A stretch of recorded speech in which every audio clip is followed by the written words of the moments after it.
Assalamualaikum warahmatullahi wabarakatuh. Waalaikumsalam warahmatullahi wabarakatuh. Baik, sambil menunggu teman-teman yang lain, mari kita awali dengan berdoa. Cukup saya saja yang unmute, yang lain silakan mengikuti dengan tetap silent. Bismillahirrahmanirrahim. Nawaitu ta'allama wa ta'lima wa tadhakkara wa tadhkira wal naf'a wal intifa'a wal ifadata wal istifadata wal hatta 'ala tamassuki bi kitabillahi wa sunnati rasulih wa du'a ila al-huda wa dalalata 'ala al-khair ibtigha'a wajhillah mardatihi wa qurbihi wa thawabihi subhanaka la 'ilma lana illa ma 'allamtana innaka antal 'alimul hakim. Rabbi israh li sadri wa yassir li amri wahlul 'uqdatam min lisani yafqahu qawli. Radina billahi rabban wa bil islam dina wa bi Muhammadin nabiyyan wa rasula. Rabbi zidna 'ilma warzuqna fahma. Amin amin ya rabbal alamin ya mujibas sa'ilin ya sami'u ya basir. Alhamdulillah. Baik, untuk mempersingkat waktu, silakan untuk tim presenter untuk memulai presentasinya jika sudah hadir semuanya.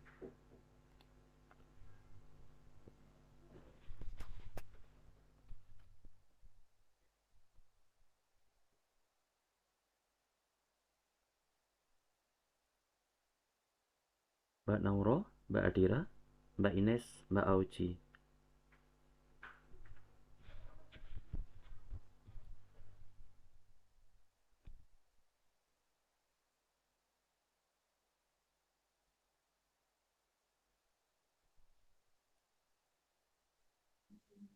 Assalamualaikum warahmatullahi wabarakatuh. Waalaikumsalam warahmatullahi wabarakatuh. Kepada yang terhormat Bapak Ihsan selaku dosen pengampu mata kuliah Botani Kriptogamai, kami dari kelompok 3 akan mempresentasikan hasil diskusi kelompok kami yang berjudul Divisi Talopita 3, Anak Divisi Fungi, Kelas Phycomycetes, Jamur Ganggang, dan Eumycetes, Jamur Sejati. Yang beranggotakan saya Adira Wulandari dan teman-teman saya Naurah Yusmauna Faiz Radani, Ines Dwi Jayanti, dan Auji Mazaya Natasha.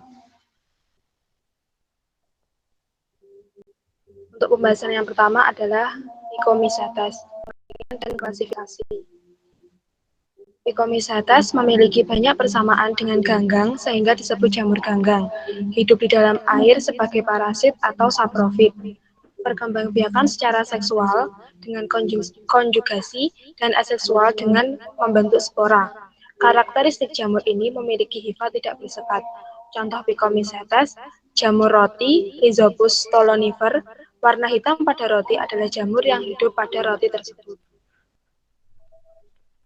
Yang kedua, klasifikasi Phycomycetes.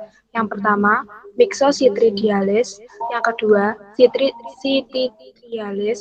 Yang ketiga, Blastocladiales. Yang keempat, Monoblepharidales. Yang kelima, Oomycetales. Yang keenam, Zygomycetales. Myxocytridiales, ciri-cirinya hidup sebagai parasit pada tumbuhan, golongan jamur yang paling sederhana, contohnya akar gada pada tumbuhan kubis, Brassica oleracea.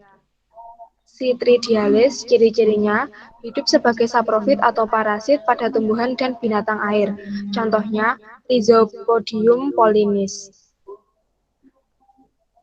Selanjutnya, Blastocladiales. Ciri-cirinya hidup dalam tanah basah. Contohnya Blastocladiales variabilis dan Alomyces javanicus. Monoblepharidales, ciri-cirinya hidup pada sisa-sisa tumbuhan, tubuh berupa benang-benang halus. Contohnya Monoblepharis sphaerica dan Monoblepharis polymorpha. Oomycetales, ciri-cirinya hidup di air maupun darat sebagai saprofit, tapi ada juga yang parasit. Dibedakan menjadi suku Saprolegiaceae. Contohnya Saprolegina dioica, Asila prolifera, dan Aponomyces stellatus.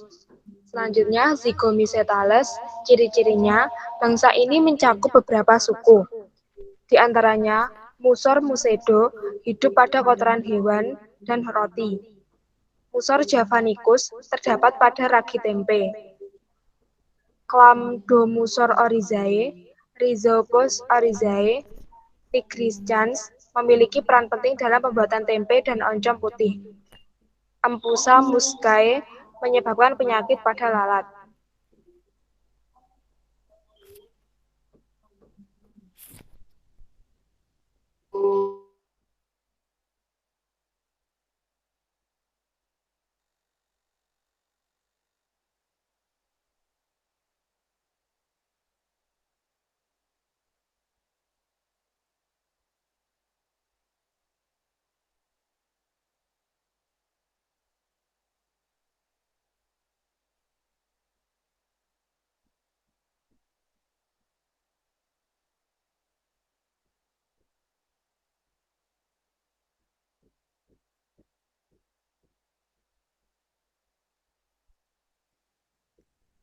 Untuk yang kedua, Eumycetes.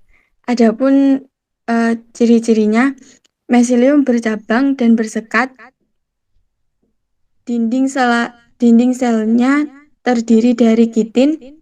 Reproduksi secara aseksual atau vegetatif dengan spora yang terbentuk secara endogen di dalam askus dan eksogen di dalam basidium. Kolonium sebagai alat berkembang biak.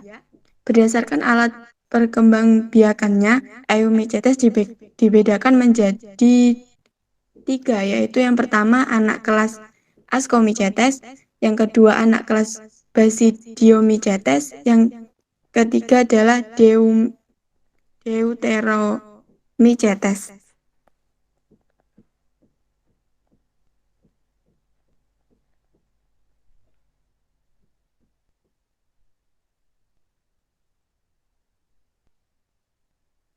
Anak kelas Ascomycetes terbagi menjadi 4, yaitu Protoascomycetes, Euascomycetes, Ascolucurales, Ascohymeniales.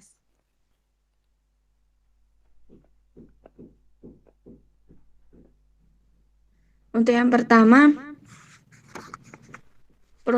Protoascomycetes, mesilium berbentuk benang, askus langsung terbentuk dari zigot dan biasanya mempunyai kurang dari 8 spora atau hanya 4 saja.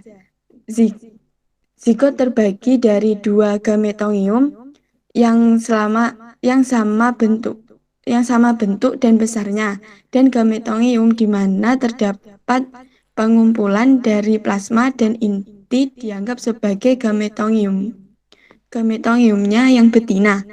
Plasmogami segera diikuti oleh karyogami dan dari beberapa pasang inti yang terdapat hanya sepasang saja yang bersatu sedang lainnya binasa. Sementara itu, zigot memanjang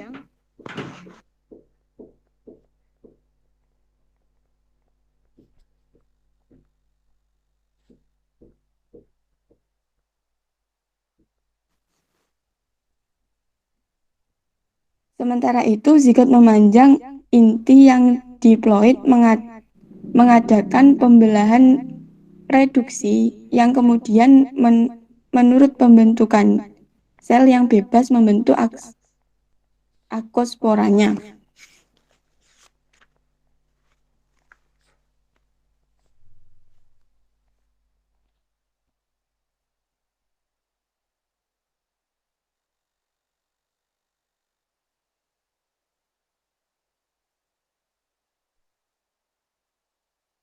Untuk yang selanjutnya, bangsa Endomycetes, hifa bersekat dan mengandung banyak inti. Untuk perkembangbiakannya, 2 hifa yang berdekatan terbentuk cabang-cabang untuk kopulasi atau gametongium yang berbentuk seperti paruh. Ujungnya yang bersentuhan lalu bersatu karena dinding terlarut. Setelah terjadi kopulasi, bagian belakangnya lalu terpisah dengan hifa dan yang mendukungnya dengan suatu dinding pemisah.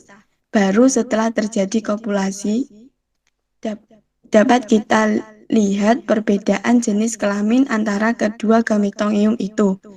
Dari gametongium yang jantan beberapa inti dan lalu masuk ke dalam gametongium dari banyak itu akhirnya hanya satu inti jantan dan satu inti betina yang bersatu.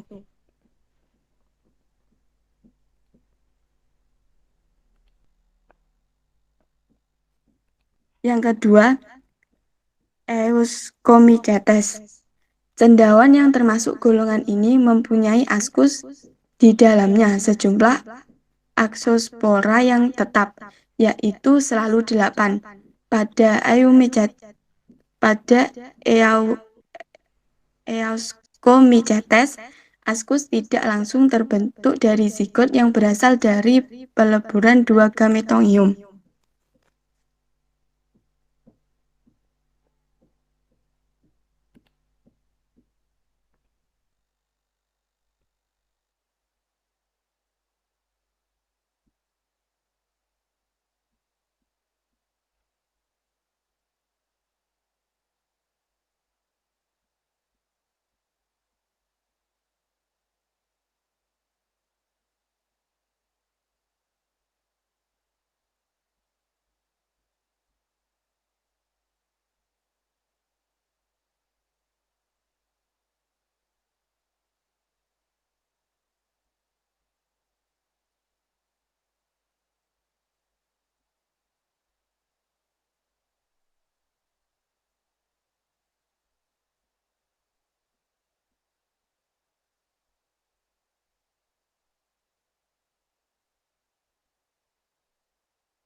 Yang selanjutnya bangsa Perispoles.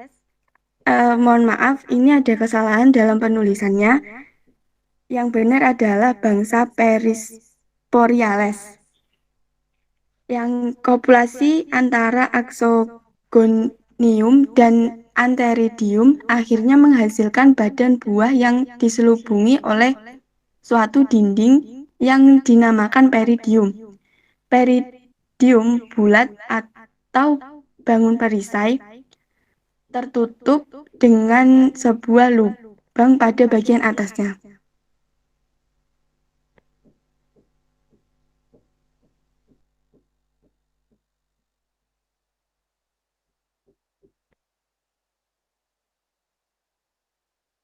Selanjutnya bangsa Plectascales. Pada jamur ini, gametongium terbentuk secara bebas. Kopulasi antara Axogonium dan Antheridium, jamur ini membentuk tubuh buah, baik dari luar maupun di dalam substratnya. Tubuh buah berbentuk bulat, mempunyai dinding terdiri atas lapisan mesilium steril yang disebut peridium. Askus tersebut di dalamnya dan susunannya tidak beraturan. Askus itu keluar dari hifa askogen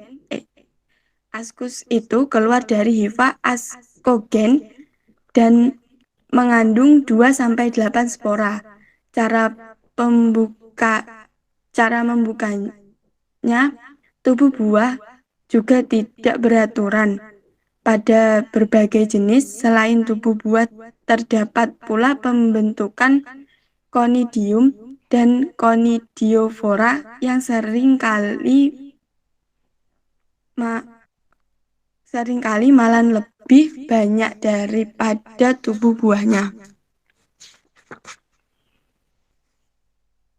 Yang ketiga, Ascocurales,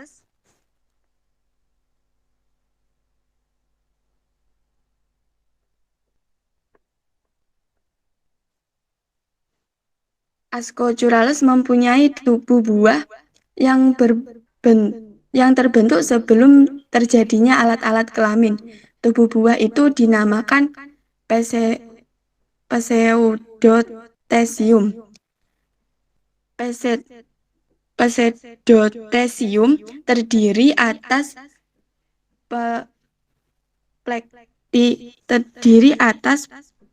plektenkim yang tidak rapat dan pada pembentukan akan terbentuk ruang-ruang atau lokukus yang terisi dengan askus tadi. Askus berbentuk ganda dan secara aktif melempar keluar spora yang ada di dalamnya.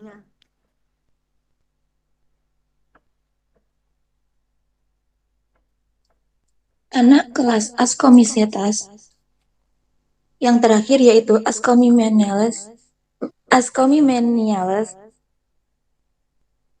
seperti pada Plectacelles, jamur-jamur ini membentuk tubuh buah setelah membuat alat-alat kelamin terlebih dulu. Tubuh buah terdiri atas suatu selubung hifa steril yang teranyam sebagai plektenkim. Di dalamnya terdapat sebuah ruangan dengan parafisis serta askus yang tersusun seperti jaringan tiang atau palisade, dan merupakan suatu lapisan yang disebut hymenium.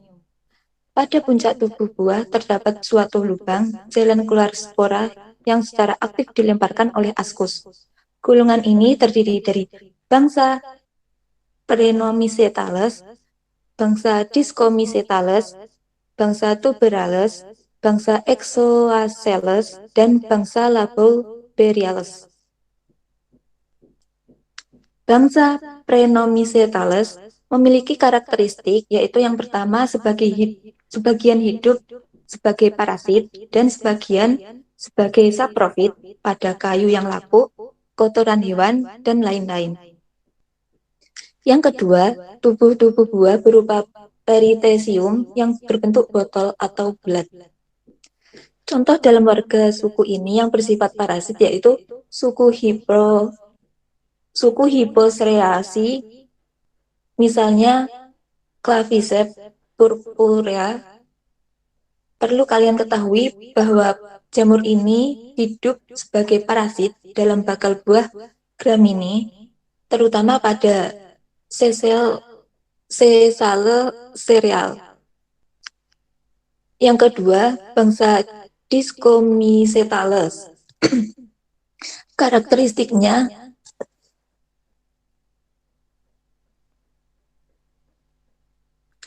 berbentuk seperti piala atau cawan yang dinamakan apotesium. Bangsa ini memuat beberapa warga suku, yaitu yang pertama Heloticea, contohnya Brotitis cereal. Yang kedua suku Helvelacea, contohnya Morcella esvalenta. Yang ketiga, bangsa Tuberales. Karakteristiknya, tubuh buahnya selalu terdapat di dalam tanah serta berbentuk seperti cawan atau umbi. Contoh dari Tuberales yaitu Tubermelansporum. Keempat, bangsa Equasales. Karakteristiknya yaitu jamur ini termasuk parasit, dan contohnya suku Equasales, Equascus pruni. Kelima, yaitu bangsa Labellariales. Karakteristiknya, yang pertama hidup sebagai parasit atau sebagai exoparasit pada insekta. Dan yang kedua, yaitu miselium tidak ada, hanya merupai alat-alat kelamin dan askus. Tempatnya dalam sistem klasifikasi masih belum jelas.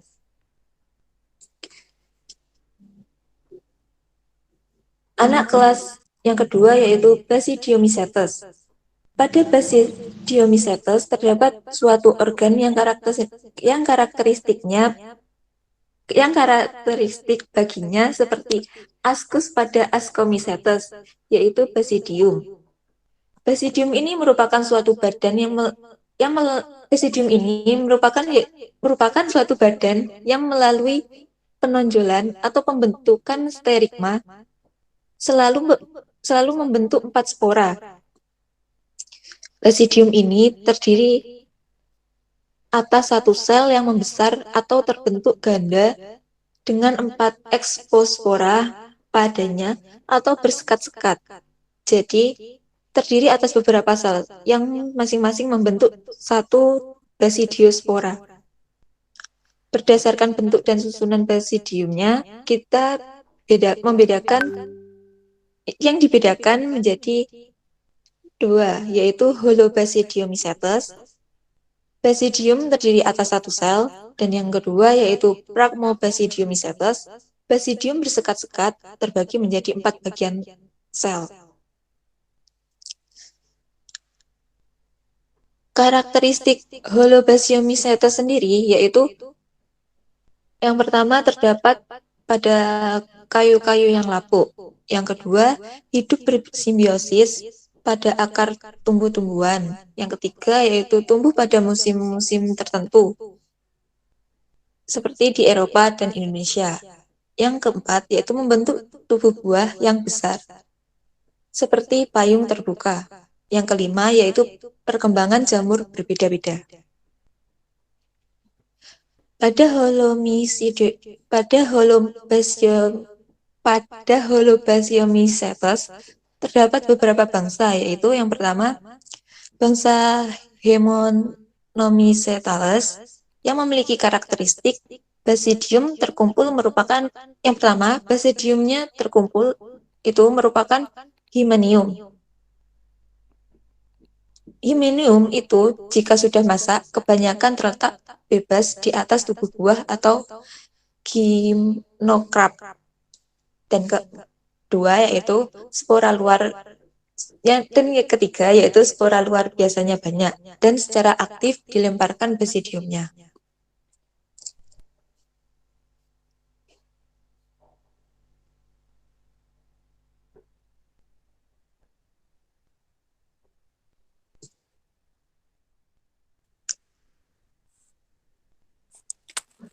Pada bangsa Hymenophysetes terdiri dari anak bangsa Apilloporales dengan karakteristik yang pertama, pada badan buahnya tidak memiliki lamela hymenifora.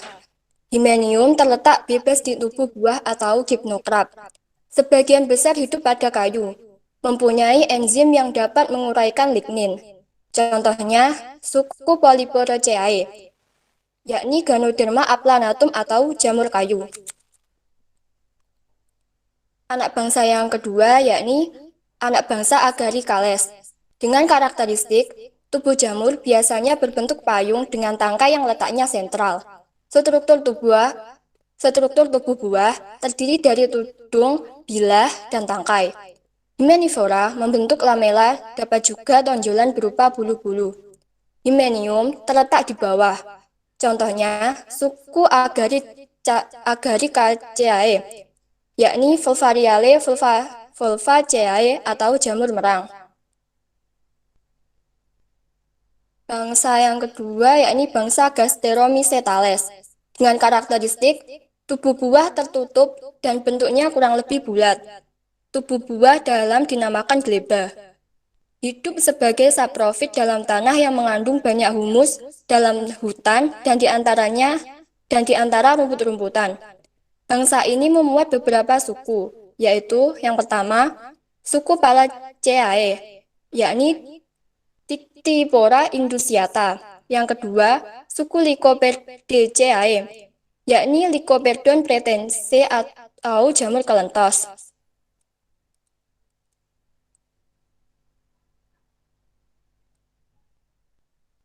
Anak kelas kedua yakni Pragmobasidiomycetes.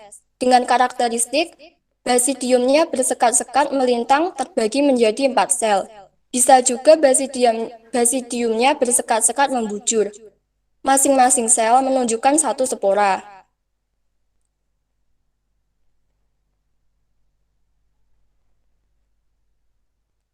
Bangsa yang pertama yakni bangsa Tremelales dengan karakteristik tidak membentuk tubuh buah dan bersifat sederhana. Pada perkembangan yang lebih tinggi tingkatannya, memiliki tubuh buah menyerupai Hydronaceae yang berlendir. Basidium terbagi menjadi 4 sekat yang membujur. Contohnya, Tramela lutescens. Bangsa yang kedua, bangsa Auriculariales. Karakteristiknya tidak memiliki himenium, tubuh buah menyerupai daun telinga, basidium terbagi dalam 4 sel sekat melintang, dan terdapat sterigma dengan satu spora yang ditekankan. Hidup sebagai saprofit pada tumbuhan yang telah mati dan ada pula yang parasit pada lumut. Contohnya pada suku Auriculariaceae, yakni Auricularia polytricha atau jamur kuping hitam. Bangsa ketiga, bangsa Uredinales atau jamur karat. Dengan karakteristik hidup sebagai parasit, serangannya menimbulkan bercak berwarna coklat seperti karat. Basidium melintang terbagi dari 4 sel. Miselium hidup pada ruang antar sel daun tumbuhan inangnya, tidak membentuk tubuh buah, menghasilkan bermacam-macam spora. Contohnya, Puccinia graminis, Puccinia tuetesi, Puccinia sorgi. Bangsa yang keempat, bangsa Ustilaginales atau jamur api. Dengan karakteristik hidup sebagai parasit pada tumbuhan tinggi, dapat dipiara dalam medium buatan. Miselium dikaryotik dapat terpisah yang merupakan sel-sel Chlamydospora. Klasifikasi Ustilaginales didasarkan atas susunan basidiumnya, yakni yang pertama, suku Ustilaginaceae, basidiumnya menyerupai Basidium auriculariales. Contohnya, Ustilagozeae menyerang batang, daun, dan bunga jagung. Ustilagos Gitaminaceae menyerang tanaman tebu. Yang kedua, suku Tiletiaceae, basidiumnya tak mempunyai dinding melintang. Contohnya, Tiletia horrida menyerang buah padi. Yang Tiletia tritici menyerang tanaman gandum.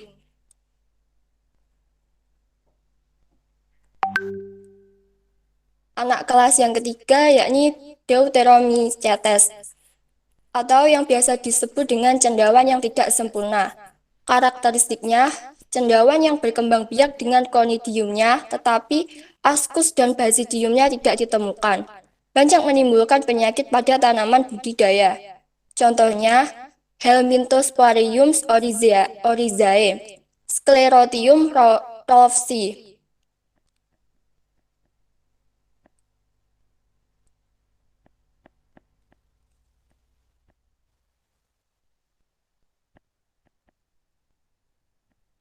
Baik, itu saja materi dari kelompok kami. Untuk sesi selanjutnya, saya serahkan pada moderator.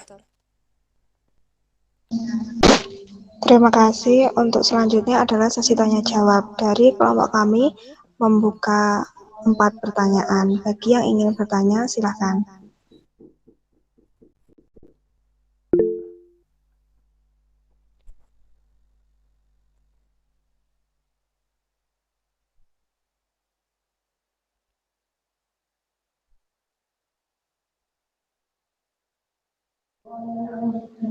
Baik, Mbak Nindi. Terima kasih atas waktunya. Perkenalkan, nama saya Nindi Emiardiani. Saya izin bertanya. Apakah Blastocladiales hanya hidup di tanah basah saja? Apakah di tanah kering tidak bisa hidup? Terima kasih. Terima kasih Mbak Nindi. Untuk selanjutnya Mbak Nadia. Baik, terima kasih. Perkenalkan, nama saya Nadia Maula. Saya ingin bertanya, pada makalah dalam klasifikasi Phycomycetes terdapat Blastocladiales yang terdapat pembiakan seksual. Tolong jelaskan bagaimana proses pembiakan seksual pada Blastocladiales tersebut.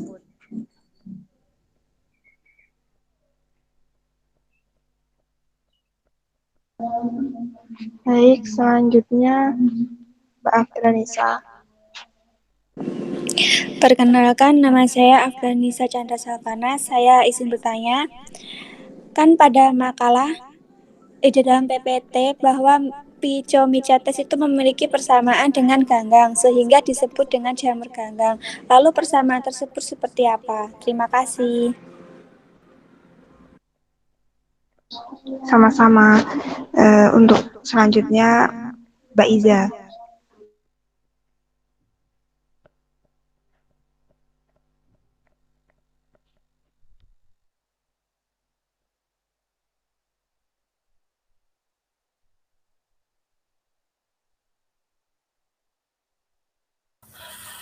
Di sini saya Akidatul Iza ingin bertanya, apakah Phycomycetes memiliki peranan penting dalam kehidupan? Terima kasih.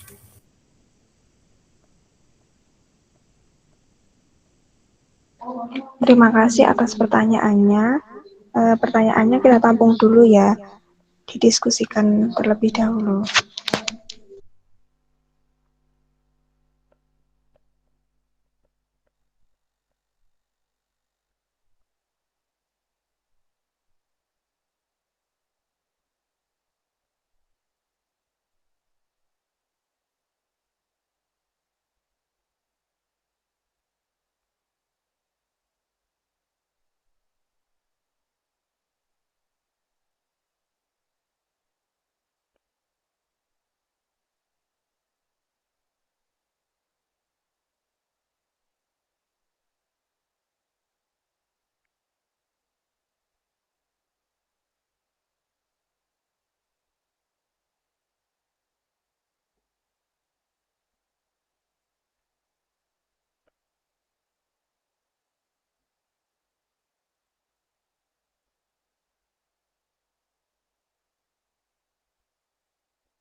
Baik, saya akan menjawab pertanyaan dari Mbak Afdla.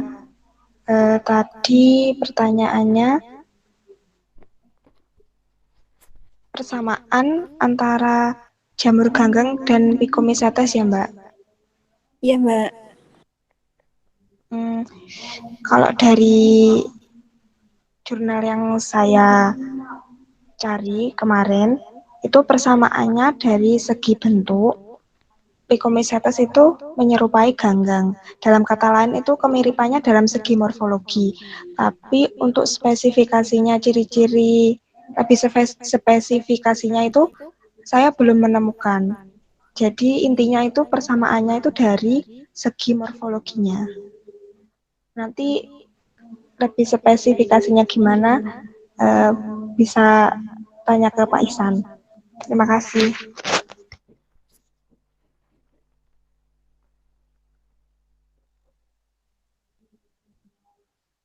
Apa sudah jelas, Mbak Afdla? Ya, Mbak, terima kasih, nggih.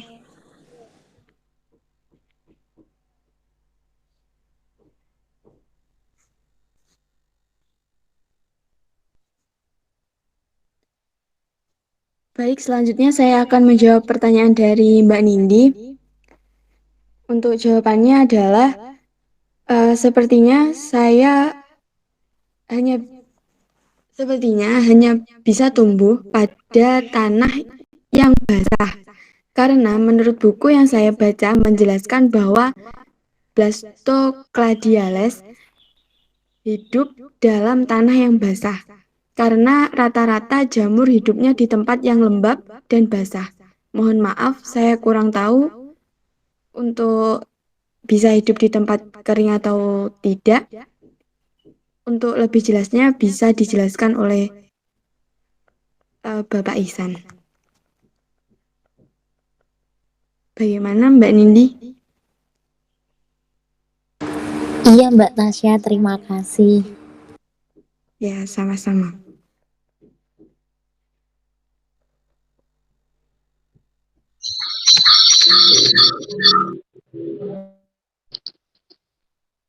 Selanjutnya yaitu saya akan menjawab pertanyaan dari Mbak Iza.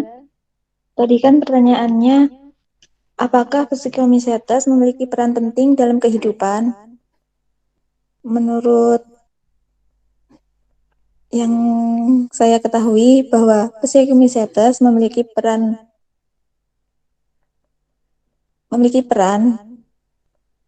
Contohnya seperti Rhizopus oryzae yang memiliki peran pada pembuatan tempe serta tape.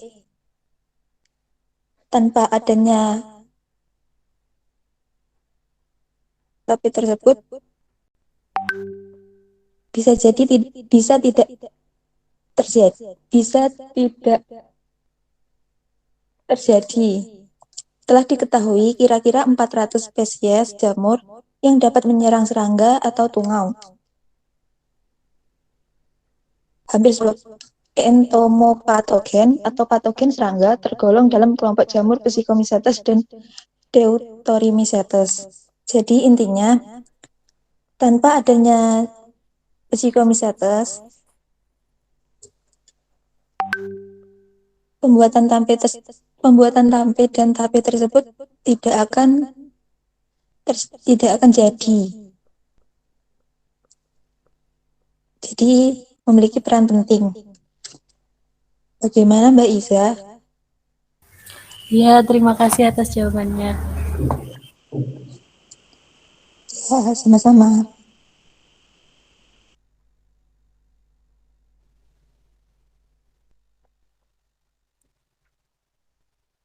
Baik, saya akan menjawab pertanyaan dari Mbak Nadia. Jelaskan bagaimana proses pembiakan seksual pada Blastocladiales tersebut. Pada pembiakan seksual Blastocladiales, terbentuk satu atau beberapa gametangium yang mengeluarkan banyak gamet dengan satu bulu cambuk. Yang masih rendah tingkatannya mempunyai gamet jantan dan betina yang sama atau isogamet. Setelah kopulasi zigot itu tumbuh menjadi individu yang seringkali serupa dengan individu permulaan. Tetapi yang tumbuh dari zigot ini adalah suatu sporofit. Bagaimana Mbak Nadia? Iya, terima kasih.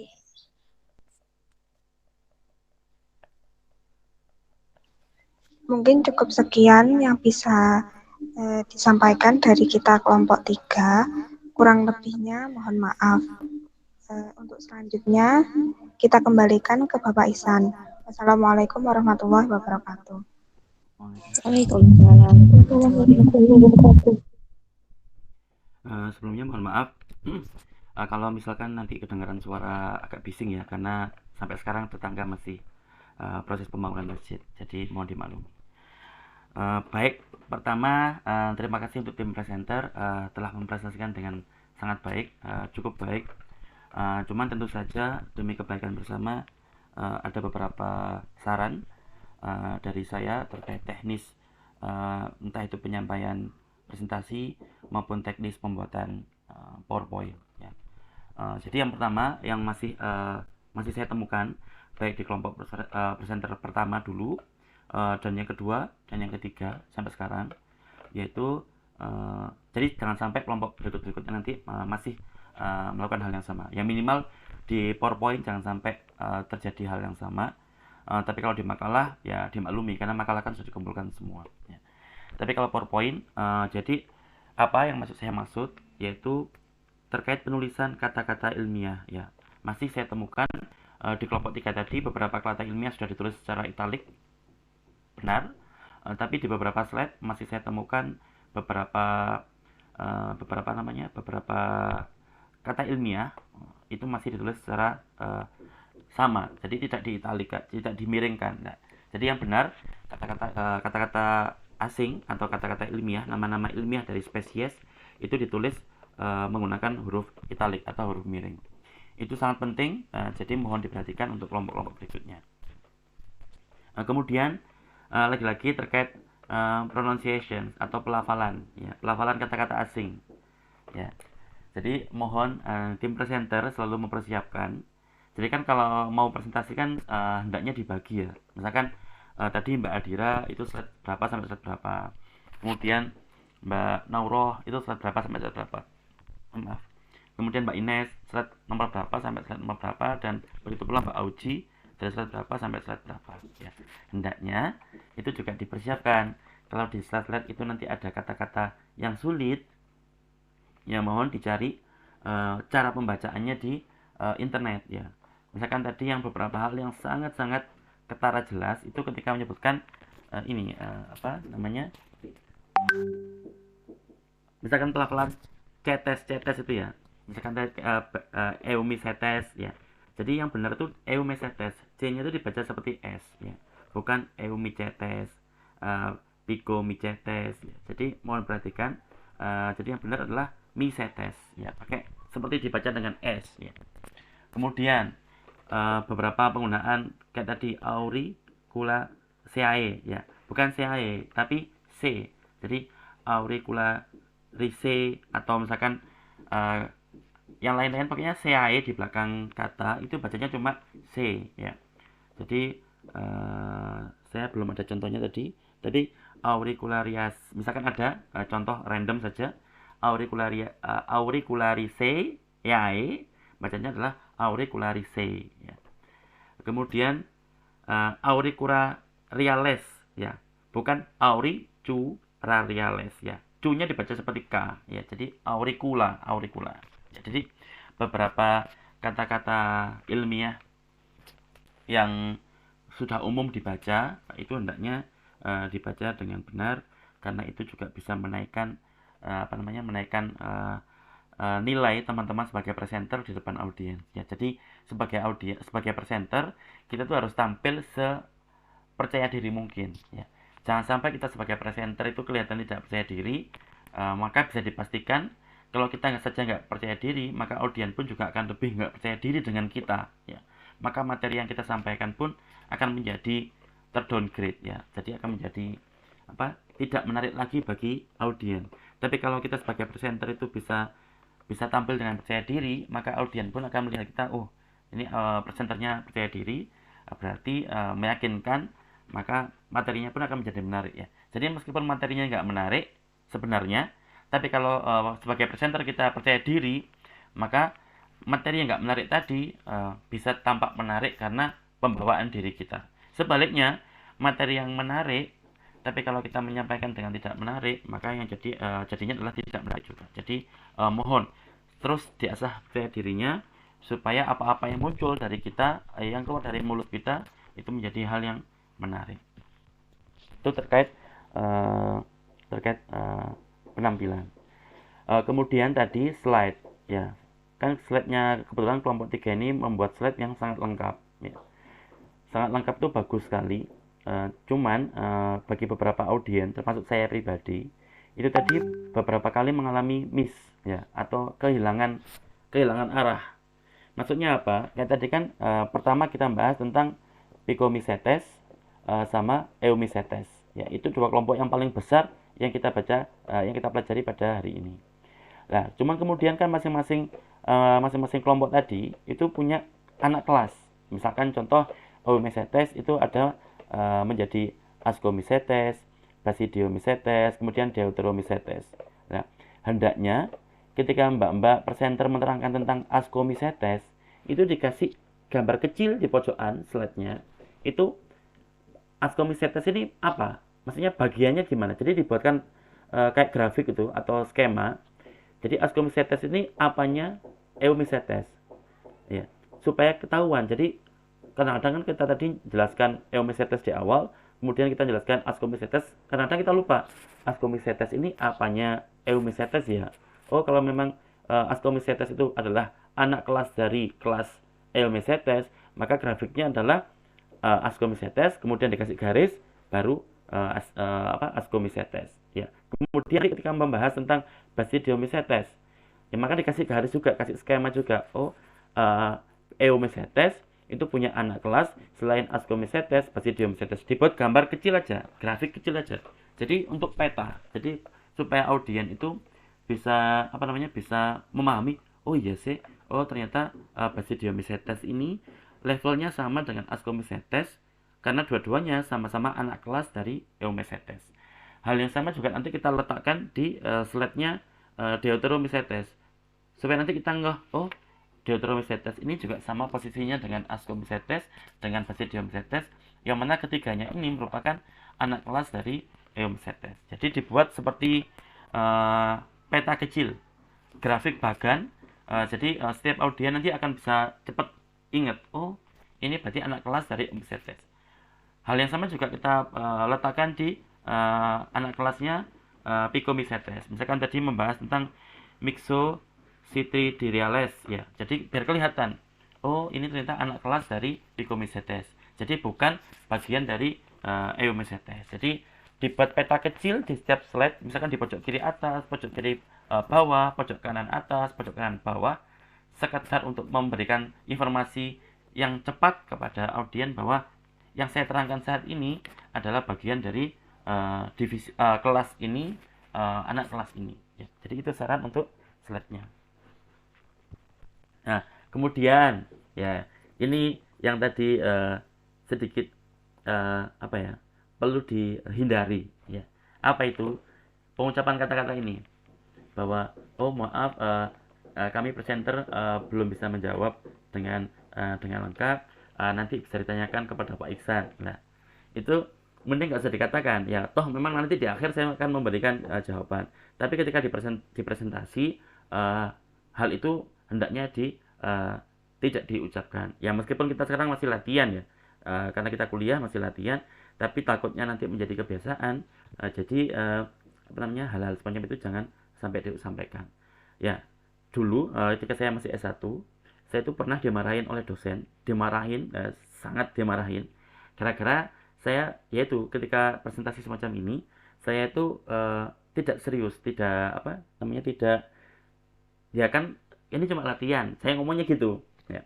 Tapi bagi beliau saya dikasih saran seperti ini ya, memang hanya latihan, tapi latihan itu adalah kita melatih diri kita untuk nanti menghadapi dunia yang sebenarnya atau untuk menghadapi presentasi yang sebenarnya. Kalau kamu latihannya masih seperti tidak prestasi yang sebenarnya, maka nanti ketika prestasi yang sebenarnya pun kamu akan terbiasa seperti ini ya. Jadi oleh karena itu, meskipun kita masih latihan, hendaknya latihannya itu dibuat seprofesional mungkin. Jadi kalau memang misalkan kelompok tidak sanggup, maka bisa dibuat bahasa diplomatis, misalkan gini, mohon maaf, sekian yang bisa kami jawab, bisa kami untuk sementara waktu kita jadikan PR buat kelompok saya. Nanti ketika kami sudah menemukan jawabannya, maka kita akan sampaikan entah itu lewat grup atau entah lewat private DM atau lain sebagainya. Jadi diusahakan segala sesuatu yang kita lontarkan ketika proses presentasi itu dibuat seformal mungkin ya. Karena presentasi itu formal, nanti pun kalau kita presentasi yang sebenarnya pun juga akan lebih formal, sehingga apapun yang kita omongkan selama proses presentasi adalah harus formal ya. Seperti itu ya. Lalu tadi ada pertanyaan terkait kenapa kok Picomycetes itu sering disebut sebagai jamur alga ya. Ya karena memang kita tahu bahwa Picomycetes dibandingkan Eumycetes itu strukturnya itu lebih kuno Picomycetes ya. Jadi kalau teman-teman ingat kemarin kita sebelum bahas Picomycetes hari ini, kemarin kita belajar tentang Myxomycetes, ya, Mycomycetes. Sebelumnya lagi kita membahas tentang alga. Nah, jadi memang urut-urutannya, kenapa kok dari awal dulu kita bahas cyanobacteria, kemudian kita masuk ke alga, kemudian kita masuk ke Mycomycetes, sekarang kita bahas Picomycetes, terus Eumycetes, karena itu memang urut-urutan tumbuhan dari yang paling sederhana, ya, dari yang bentuknya paling sederhana. Bayangkan antara Eumycetes dengan Picomycetes, mana yang lebih sederhana? Maka pasti Picomycetes. Ya, Picomycetes itu memang jamur, ya. Tapi jamurnya, strukturnya masih sangat sederhana, sehingga seringkali disebut menyerupai alga. Menyerupainya bagaimana? Menyerupainya yang pertama adalah karena bentuk tubuhnya atau morfologinya itu masih berupa filamen, ya. Kita tahu beberapa jamur itu memang punya filamen, kayak misalkan jamur-jamur di tempe, itu kan bentuknya punya filamen. Kenapa kok filamen? Karena badannya terdiri atas hifa, ya. Hifa itu filamen-filamen kecil, yang mana hifa ini nanti akan membentuk miselium. Jadi miselium itu terdiri atas, nah, karena dia terdiri atas banyak hifa, dan hifa itu adalah filamen-filamen atau bentuknya kayak benang-benang gitu, maka bentuknya pun menyerupai dengan alga. Alga juga berfilamen. Terus beberapa filamennya itu juga memiliki percabangan. Alga juga sama, memiliki percabangan. Kalau kita lihat di Eumycetes, jamur-jamur tingkat tinggi, maka bentuk jamurnya, bentuk morfologinya itu sudah apa ya? Memang mirip, tapi cenderungnya lebih besar-besar, ya. Kayak misalkan jamur-jamur yang kita makan, jamur tiram, kemudian jamur kuping dan sebagainya. Jadi bentuknya sebenarnya masih sama, cuman yang lebih menyerupai alga, karena alga itu juga kebanyakan adalah kecil, bentuknya mikroskopis, maka yang menyerupai adalah jamur Picomycetes. Itu yang pertama. Jadi karena bentuk badannya berfilamen dan bentuk badannya filamennya ada yang bercabang, ada yang tidak. Kemudian yang kedua, kita ingat bahwa jamur semuanya sebenarnya, jamur kecil, jamur besar, jamur Eumycetes maupun Picomycetes itu sama juga dengan alga. Samanya apa? Samanya bahwa mereka itu masih bertalus. Mereka itu masih bertalus, artinya apa? Alga itu belum punya akar sejati, belum punya batang sejati, belum punya daun sejati. Picomycetes juga sama, belum punya akar sejati, belum punya batang sejati, belum punya daun sejati. Nah, dalam hal ini Eumycetes pun juga sama. Alasan mereka disebut sebagai jamur ya karena memang mereka juga belum punya akar sejati, batang sejati, dan juga daun sejati, ya. Jadi ketiga kelompok ini, Eumycetes, Picomycetes, dan juga alga, sama-sama masih bertalus, ya. Tapi ya kenapa kok Picomycetes dianggap lebih dekat sama alga? Ya karena tadi bentuknya memang paling menyerupai dengan alga. Jadi cenderung kecil, mikroskopis, badannya berhifa, ya, atau berfilamen, kemudian filamennya juga bercabang, ya. Kalau tumbuhan yang di Eumycetes, kalau fungi atau jamur yang di Eumycetes itu bentuknya lebih cenderung makroskopis, besar-besar. Jadi kita lihat, dari tampilan saja beda dengan tadi Picomycetes atau alga. Bedanya ini beda cuma tampilan, ya.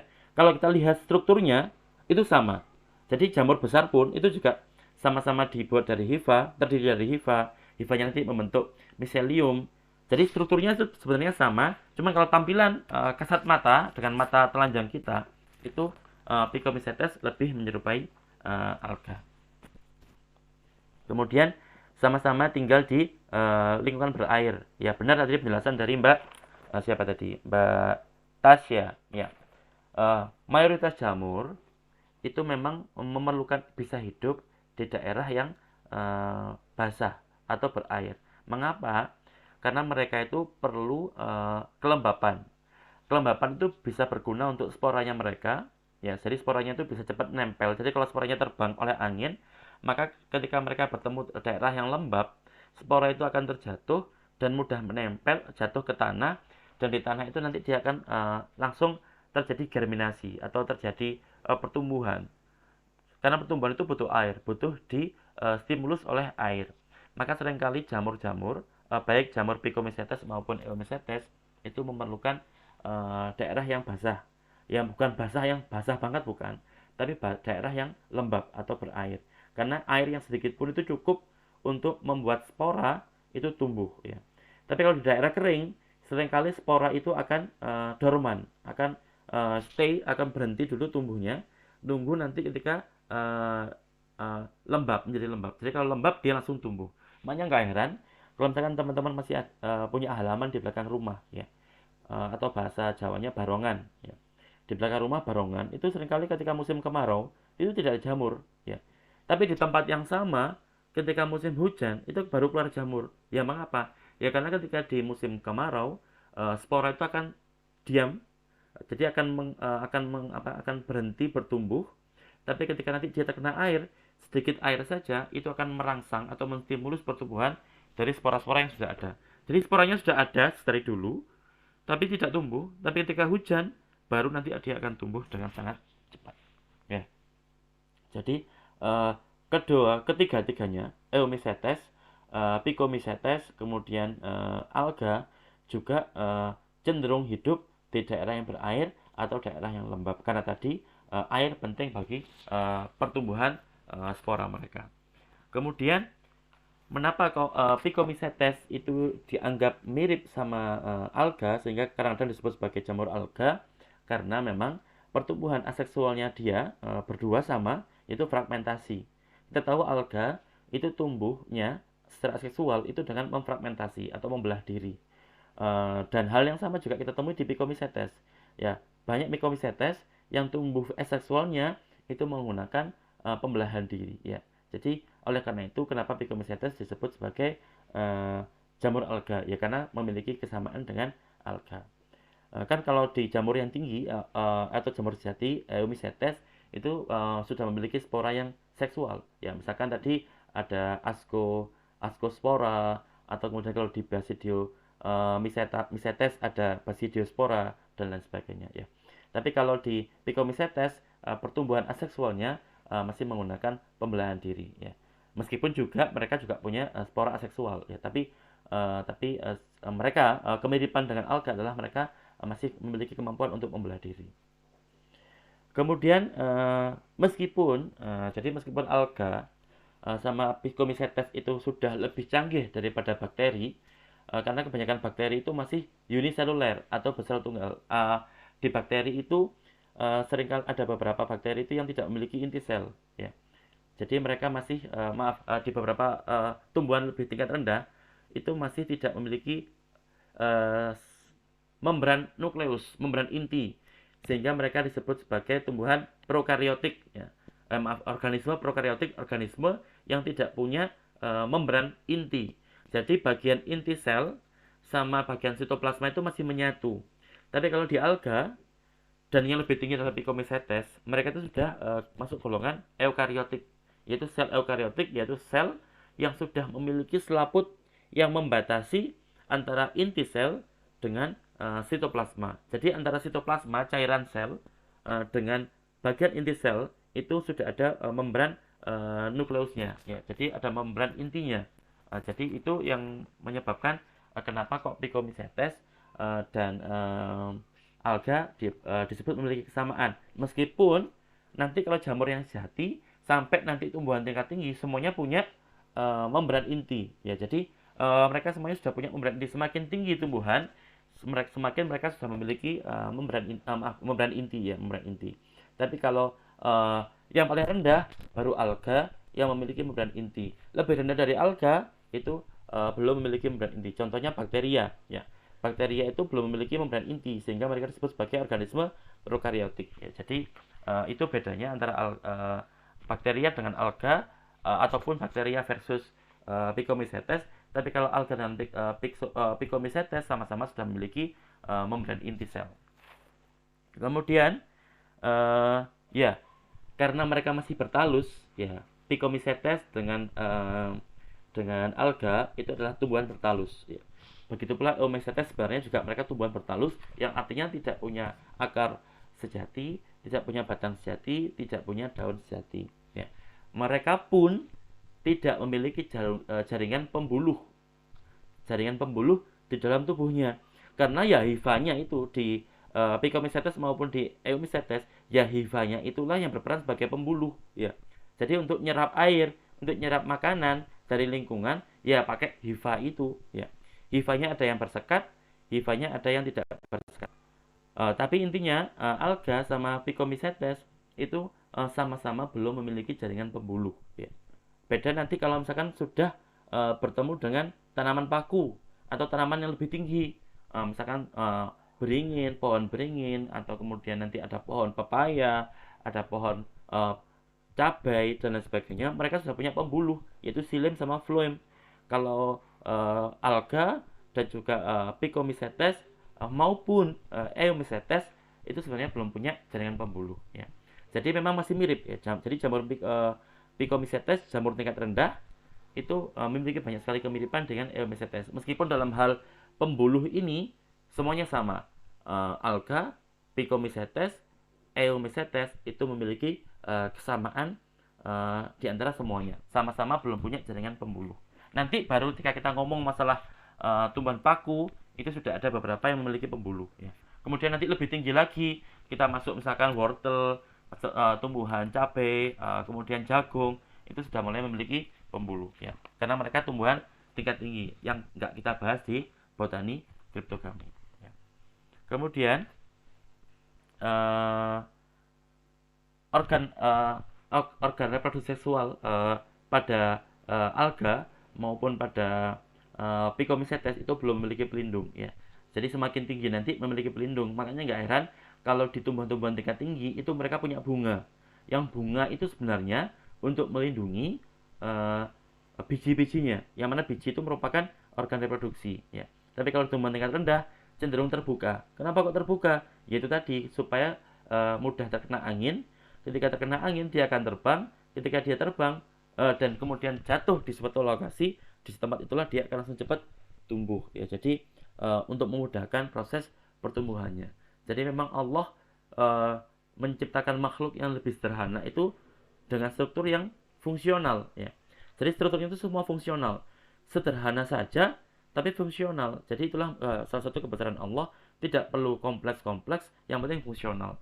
Tapi nanti semakin tinggi tingkatan makhluk hidup, strukturnya itu semakin kompleks, semakin indah, dan yang paling indah adalah manusia. Ya. Laqad khalaqnal insana fi ahsani taqwim. Benar-benar telah kami ciptakan manusia dalam bentuk yang paling baik. Ya. Jadi bentuk penciptaan yang paling baik. Ya karena itu tadi di tubuh kita pun juga sama. Di tubuh kita itu semua bagian itu sangat fungsional. Ya. Rabbana ma khalaqta hadza batila. Tidak ada satu hal pun di tubuh kita yang sia-sia. Semuanya punya fungsi.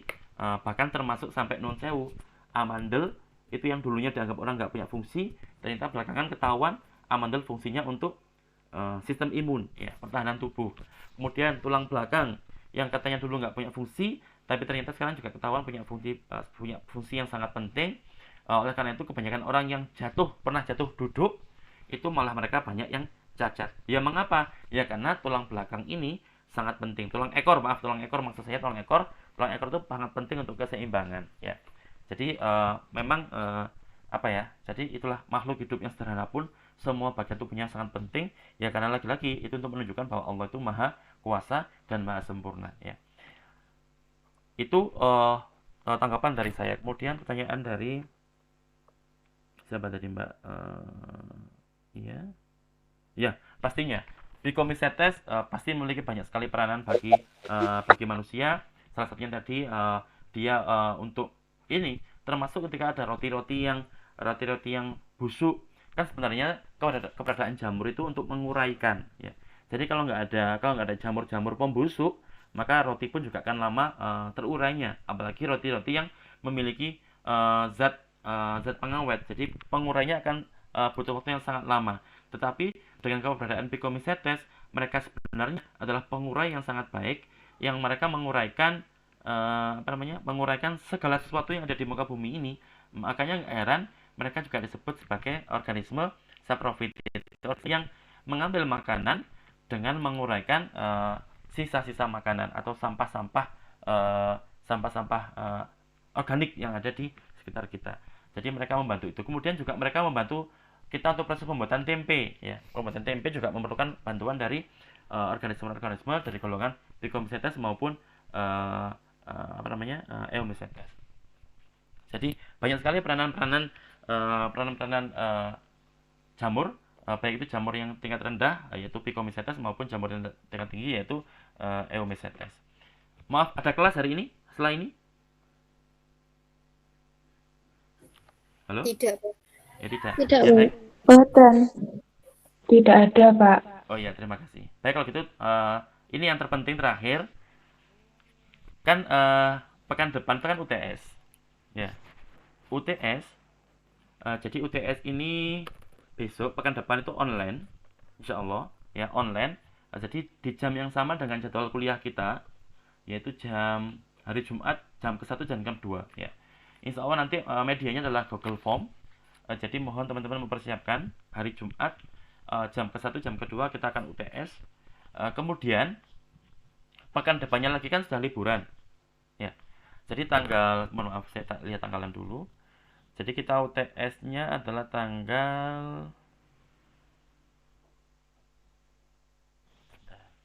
pekan depan ada tanggal 15 ya, tinggal 15 kita UTS. Insya Allah medianya Google Form, mohon dipersiapkan. Kemudian tanggal 22 kita sudah libur. Karena tanggal 22 itu kemungkinan sudah Idul Fitri. Ya, jadi 22 itu kita bukan 15. Maaf, itu hari Sabtu. Minggu depan tanggal 14 kita UTS. Kemudian tanggal 21 kita sudah libur, tapi kita tetap harus menembel, mencari kuliah pengganti karena jumlah pekan yang ada di kita dari awal sampai akhir nanti itu cuma 16 kuliah. Ya, 16 pekan. Jadi kalau ada libur, maka kita pun harus mencari pengganti. Maka untuk kuliah tanggal 21 nanti mohon dicarikan penggantinya ya. Jadi ini Mbak siapa tadi? Mbak PJ, mohon dicarikan penggantinya. Nanti silakan teman-teman Mbak Elma silakan koordinasi dengan Mbak Elma untuk menentukan kapan kuliah pengganti kuliah tanggal 21. Lantas yang saya ingin tanyakan tanggal 28 itu kan sudah masuk kuliah sebenarnya, ya kan? Kita masuk kuliah kan tanggal 26 April. Itu apakah teman-teman mau kuliah atau mau diundur? Bagaimana? Tanggal 28 April. Bagaimana? Tanggal 28? Halo? Undur apa online, Pak? Kalau diundur online, ya. Pokoknya kalau diundur itu online karena saya sulit mencari hari. Soalnya saya di Tulungagung itu hanya hari Rabu sama hari Rabu Kamis Jumat. Di luar itu saya harus di Malang, ya. Jadi kalau kita mencari kuliah pengganti, maka terpaksa harus online, ya. Jadi harus online. Jadi kalau kita undur ya online. Kalau mau tetap ya silakan. Cuman kan kemarin beberapa kelas yang lain itu minta diundur karena bilangnya mereka masih di kampung halaman, ya. Jadi silakan.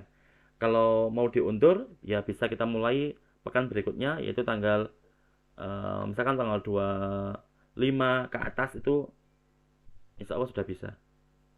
Maaf, bukan 25 ke atas. Mei ya, Mei. Silakan nanti, jadi silakan disampaikan ke Mbak Elma. Jadi kapan enaknya mau diundur. Jadi mulai awal Mei itu kita harus mengganti 2 kali kuliah. Yaitu kuliah yang seharusnya tanggal 14 dan juga kuliah yang seharusnya tanggal 28 ya. Jadi mohon dicarikan penggantinya ya. Jadi mungkin dari saya. Kalau memang ada tanggapan atau pertanyaan silakan disampaikan sekarang karena mumpung nggak ada kuliah. Jadi saya masih bisa menjawab langsung. Monggo. UTS-nya tanggal 15, Pak. UTS-nya pekan depan hari Jumat pagi 14 ya. 14. Bagaimana? 14 jam 1 dan 2. Iya, sesuai jadwal kita yang sebenarnya. Jadwal kita kan hari Jumat jam 1 dan jam kedua. Untuk jadwal puasa ini ya? Berarti Iya. 1 jam. 1 jam. Ya, jadi gini, santet. Insya Allah nanti kalau kalau saya kan masih bikin soal. Ya.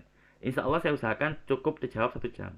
Kalau memang nanti tidak bisa, ya insya Allah saya kasih waktu tambahan. Ya, tapi saya mau tanya, hari Jumat setelah kuliah saya itu ada kelas enggak? Ada, Pak. Ada, Pak. Jam berapa? Langsung, Pak. Oh, hari Ada. ini. Sama 45 langsung, Sebentar, Pak. sebentar. Jam ketiga ada nggak? Ada. Oh, hari ini nggak ada tapi. Hari ini tidak ada, Pak. Oke. Berarti setiap Jumat ada kuliah langsung. Berarti 1 jam. Kalau misalkan mulai lebih awal, bisa. Agak sulit, Pak. Itu Karena kalau kan saya- puasa. Ya, tidur. Ya wes ya. Ya insya Allah 1 jam cukup lah. Insya Allah 1 jam cukup. Jadi insya Allah tidak terlalu sulit.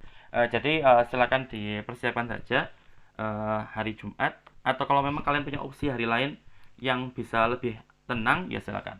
Kalau saya waktunya insya Allah Sabtu juga. Sabtu kosong. Begini Pak, nanti saya kalau ada perubahan nanti saya biar dibicarakan dulu, nanti saya konfirmasi ke jenengan. Ya, baik, gitu aja Mbak Mun. Oke. Pokoknya dari saya insya Allah waktunya 1,5 jam itu lebih bagus. Kalau 1,5 jam sampai 2 jam itu lebih enak buat kalian untuk mengerjakan. Oke. Baik, kalau gitu saya tunggu dari Mbak Elma nanti bagaimana harinya. Terima kasih dari saya, mohon maaf. Wassalamualaikum warahmatullahi wabarakatuh. Waalaikumsalam warahmatullahi wabarakatuh.